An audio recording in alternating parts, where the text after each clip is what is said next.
अरे तुझ्या मित्रांनो आता 11:30 होत आहेत. मंगळवार आहे, होळीचा दिवस, रंगपंचमीचा दिवस आणि आम्ही निघतो इकडून. चला गणपती बाप्पा मोरया.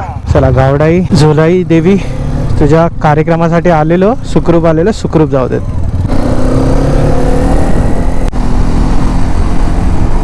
एवढी गरमी होते ना मित्रांनो, गरमीत राईड करताना असं वाटतं असं पाण्याचं ठिकाण दिसलं ना मस्तपैकी डुबकी लावू, गाडीला पण धुवू, इंजिन बिंजिन सगळं थंड करू.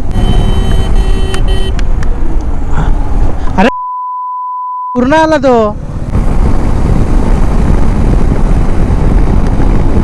ट्रॅफिक नसलेल्याचा किती फायदा होतो बघा. आता हे नवी मुंबई महानगरपालिकेचं ऑफिस आहे आणि 11:20 काय 30 आम्ही लोक काहीतरी निघालेलो आणि आता आम्ही लोक 12:20 होत आहेत आणि रानसाईवरून इथे पोचलोय. गाडी तेही एकही ब्रेक न घेता रिलॅक्समध्ये, एकदम असं गाडी काय पळवत बिळत नाही आणली. ट्रॅफिक नसल्याचा फायदा तर खूप होतो बाई.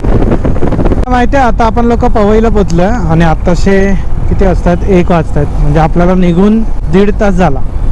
तुम्हाला माहिती आहे सगळ्यात रिलॅक्स राईड आज का झाली आहे, कारण की आज होळी आहे आणि सगळे रिक्षावाले जे आहेत ना ते होळी मनवायला गेले. 3-4 रिक्षा मॅक्स टू मॅक्स दिसत आहेत तुम्हाला एका पॅचवर. रिक्षावाले नसले ना की खूप ट्रॅफिक रिलॅक्समध्ये चालतं, म्हणजे ते असे मध्ये चालतात ना, सगळं ट्रॅफिक डिस्टर्ब होतं. तर मित्रांनो फायनली आपली शिमगा राईड कंप्लीट करून आपण रिटर्न आलेलो आहोत. सकाळी 11:30 निघालेलो आणि आपण बोरिवलीमधून पोहोचलेलो जिथे आपण राईड स्टार्ट केलेली आणि मस्तपैकी राईड मस्त आली. आणि ह्यावेळेसही ब्लू शार्कमध्ये काही त्रास नाही आहे. 210 किलोमीटर कंप्लीट झालं. ओव्हरऑल मस्त राईड झाली. तुम्हाला सुद्धा शिमग्याचे व्लॉग खूप आवडले असतील तर असेच व्लॉगसाठी आपल्या पेजला फॉलो नक्की करा.